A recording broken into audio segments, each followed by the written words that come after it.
On va construire un écosystème digital en live, donc les systèmes, les stratégies, les automatisations, les funnels, etc. Et on va voir la différence entre un écosystème à 100, 1000 et 10 000 euros. Et on va également se poser la question suivante, est-ce que ça vaut le coup de payer aussi cher pour un écosystème? Pour un écosystème à 100 euros, qu'est-ce qu'on va bien pouvoir faire? Alors, si on va sur le marché et qu'on demande à quelqu'un pour 100 euros, fais-moi un écosystème digital, à mon avis, ça va être, allez, on est gentil, 1 heure de call. Du coup, là-dedans, vous allez déterminer 4 piliers. Donc, pilier de contenu, c'est-à-dire les sujets que je vais aborder de manière récurrente et pour lesquels je veux être connu slash reconnu. Ensuite, voilà, vous allez déterminer aussi peut-être une stratégie tofu, mofu, bofu, donc du top of funnel, du middle of funnel, du bottom of funnel, c'est-à-dire à quel endroit et à quel moment je vais mettre un type de contenu qui va attirer de l'attention. Donc ça, c'est du tofu. Ensuite, un contenu qui va qualifier en montrant que je sais de quoi je parle. Et ensuite, pour le bofu, un contenu qui va dire, bon bah les gars, là, faut acheter. Ensuite, est-ce que vous aurez le temps de faire plus? Je pense pas.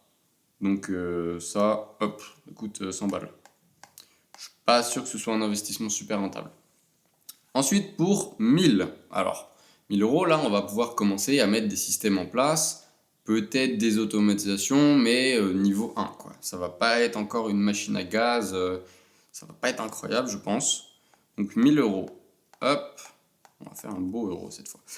1000 euros, 1000 euros, bah, il va y avoir des calls, forcément, donc il va y avoir définir les objectifs, donc c'est-à-dire qu'est-ce que je cherche à faire avec ma stratégie. Est-ce que je cherche à avoir du lead? Est-ce que je cherche à avoir de la visibilité? C'est pas pareil, hein. Parce que vous pouvez faire des millions de vues, mais hop, visibilité. Vous pouvez faire des millions de vues, mais personne ne peut acheter. Exemple, visibilité, vous faites des trends. Bah, les trends, ça rapporte pas de sous en fait. Donc voilà. Premier call, on va définir les objectifs. Bon, après, ok, les 4 piliers là, normal, ça c'est important à faire. Ensuite, on va définir son avatar. Son avatar, c'est important. On va, en fait, pas juste savoir c'est quoi mon avatar, il veut quoi, c'est quoi ses problèmes, etc. On va surtout se demander, il est où? Parce que en fonction de la plateforme, bah, vous n'aurez pas le même avatar. Et exemple, si je suis sur TikTok, hop, et ben là, il va y avoir quoi? Des gens qui sont unaware. Exemple, vous êtes dans l'infoproduit. Je connais, je parle de l'infoproduit parce que je connais très très bien cet écosystème-là. Ben, le Make Money, on va dire, au hasard, hein. Donc le Make Money, boum. Ben là, qu'est-ce qu'on va faire? En fait, on va faire une stratégie bling bling, c'est-à-dire, ah, regarde, j'ai une Lamborghini, eh, regarde, j'ai plein d'argent, regarde, j'ai une montre et tout. Bon, ça, c'est ce qu'on aurait fait si franchement on était dans la masse. Et là, on veut pas être dans la masse. On veut surperformer par rapport aux autres. On veut faire des choses qui sont bien. On veut faire des choses qui sont pérennes, qui vont durer dans le temps. On veut faire des choses qui vont nous rapporter beaucoup d'argent long terme.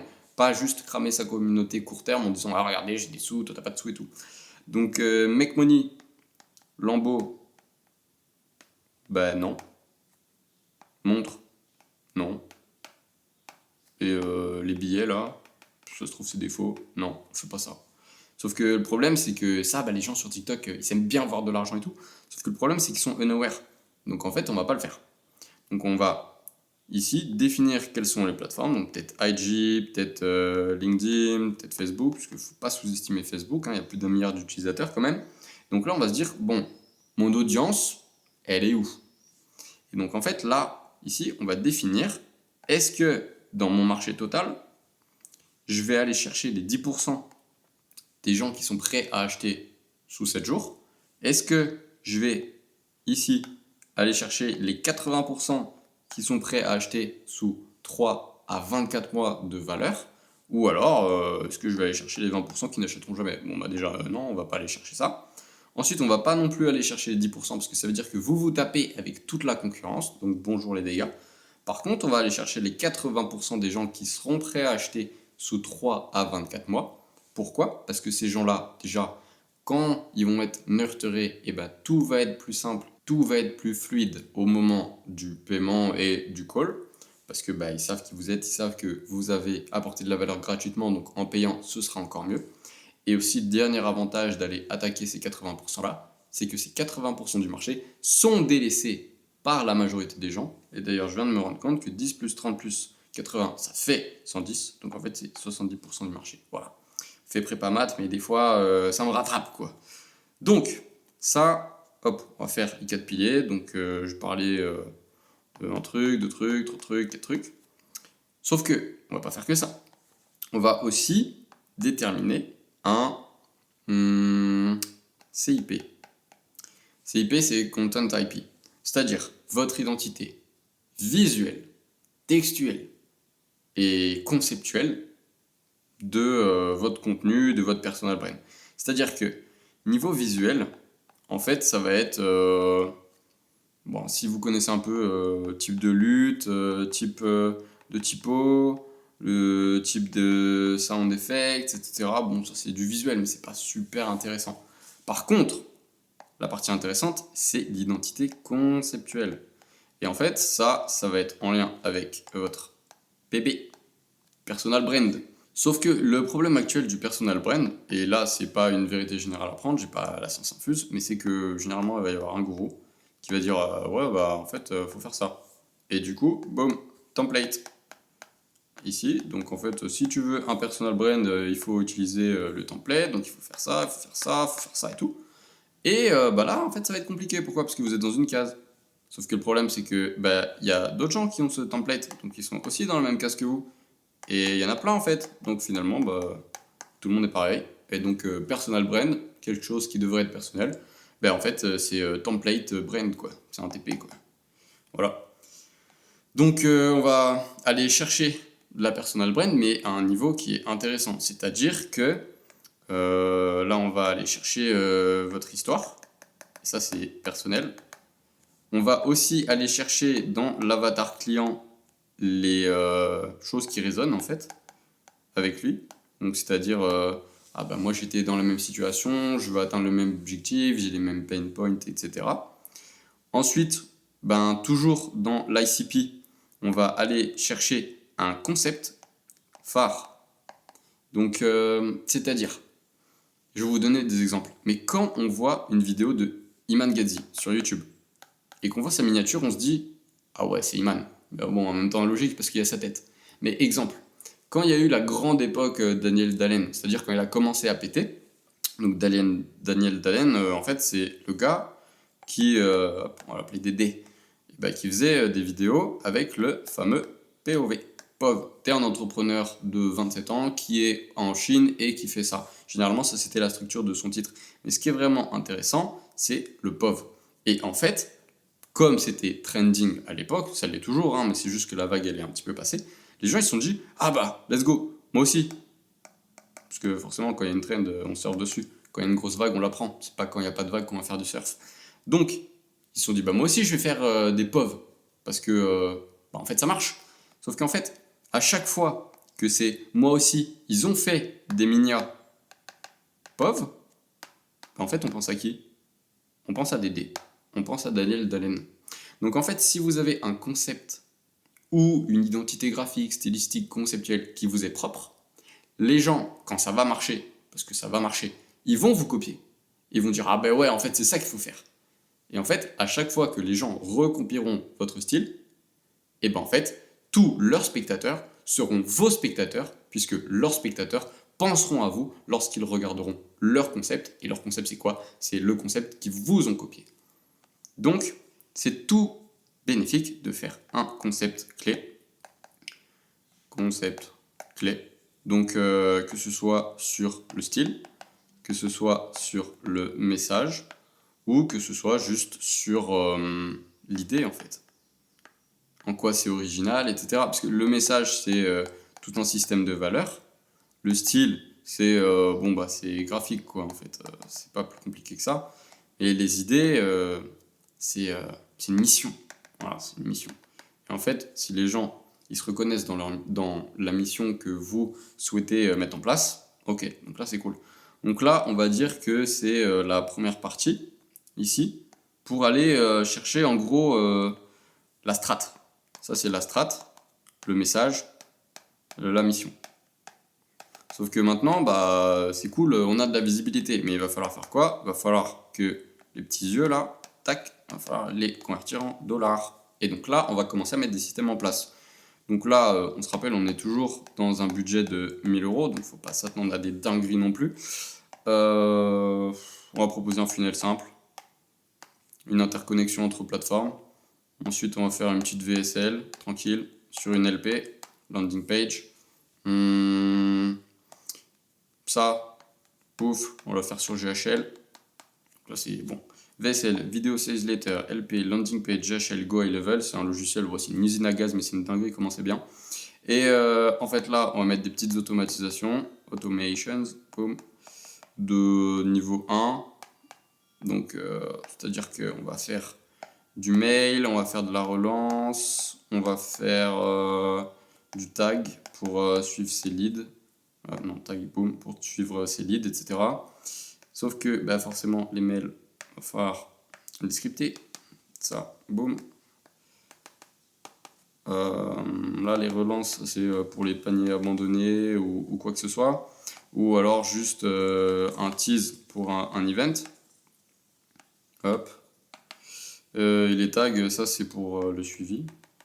Donc ça, typiquement, je pense pas que ça puisse rentrer dans un budget à 1000 balles. Surtout qu'il va falloir faire des templates. Ensuite, il va falloir les A/B tests.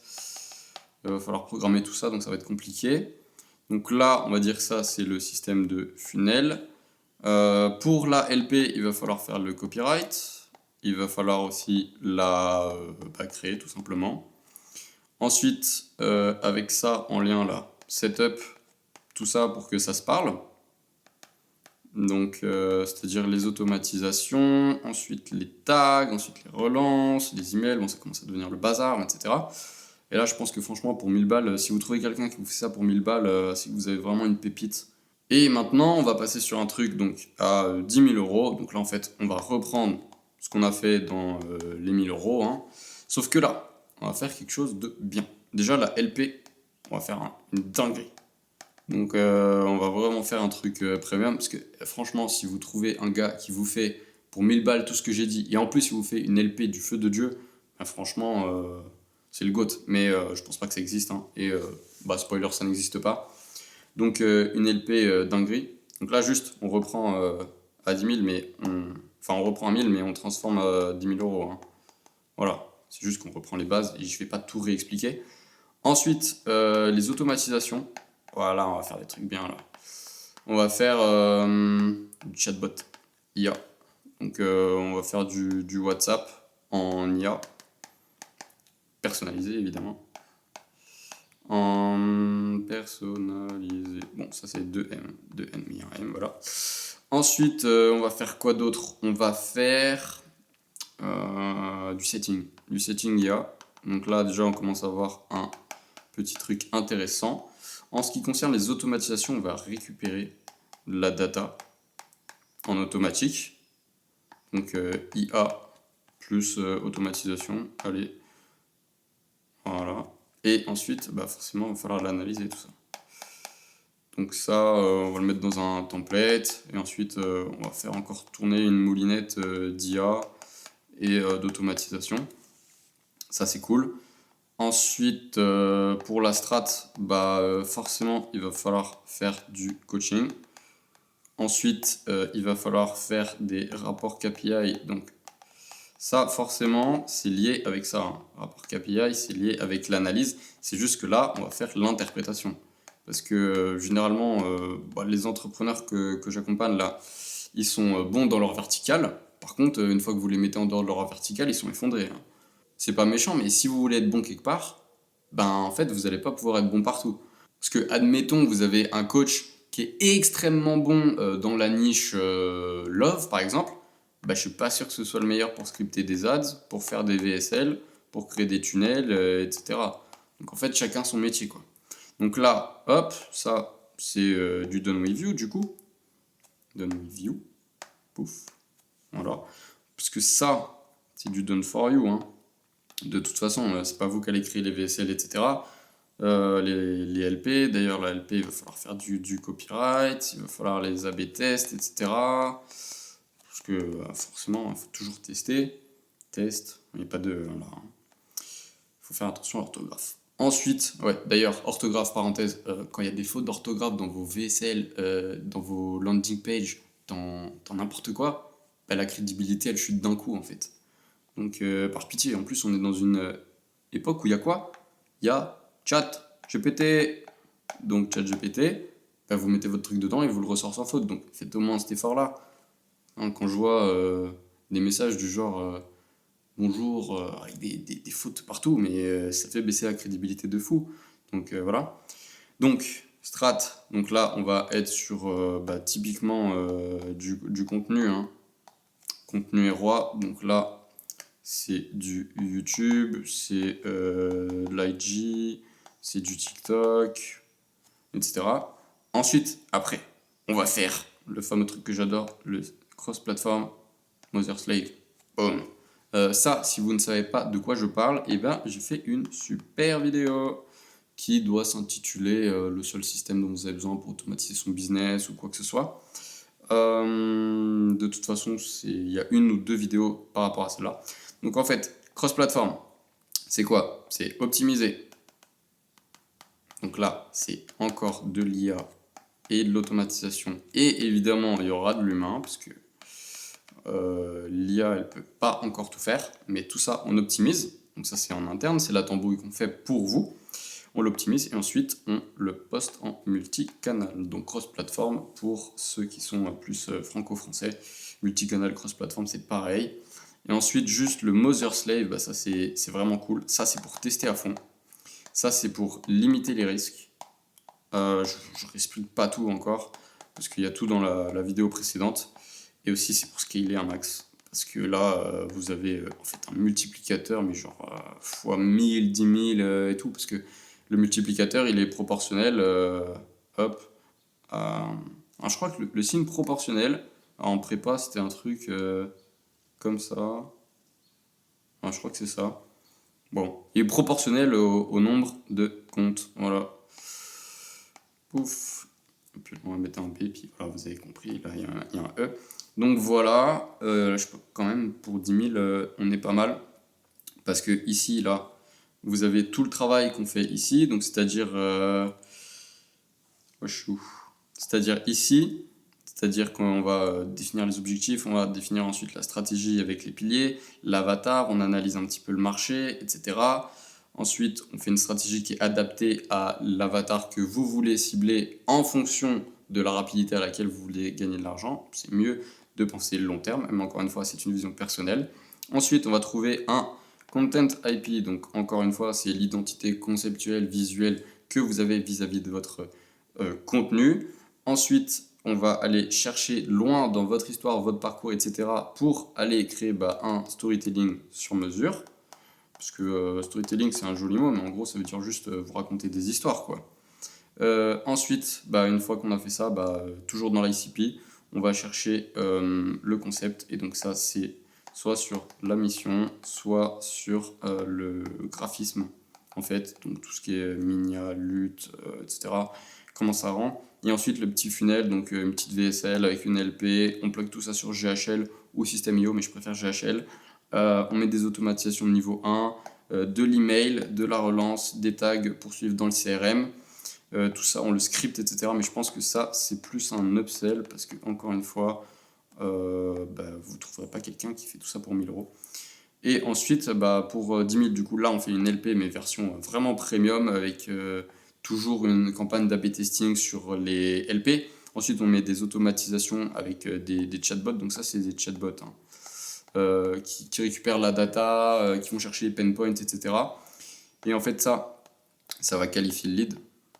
Et ensuite, vous passez sur du setting IA et ensuite du closing. Closing, je ne conseille pas encore de le faire en IA.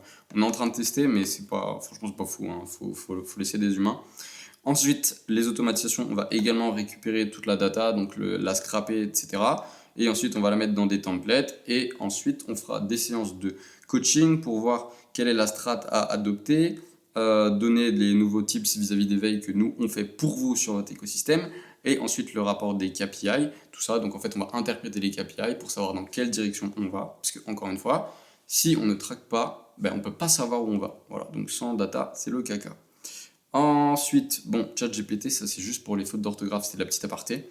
Et ensuite, le cross-platform Mother Slave, ça c'est vraiment quand on a trouvé le content IP et que du coup, le contenu, il résonne. Et aussi, accessoirement, d'ailleurs je ne l'ai pas dit, mais on est market fit. Et on a un produit. Parce que dans les 10 000 euros aussi, on peut voir la structure de l'offre, voir comment elle s'articule vis-à-vis des funnels, voir aussi comment elle s'articule vis-à-vis de la strate de contenu. Et est-ce qu'il y a autre chose à voir? Non, je pense pas.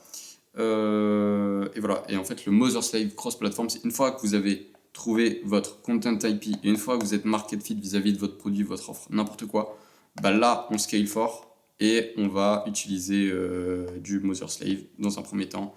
Parce que c'est le plus simple, et ensuite on passe sur du cross-platform Mother Slave. Donc tout ça, vous l'avez compris, je le fais pour les clients que j'accompagne, et puis voilà, si ça vous intéresse, vous savez quoi faire.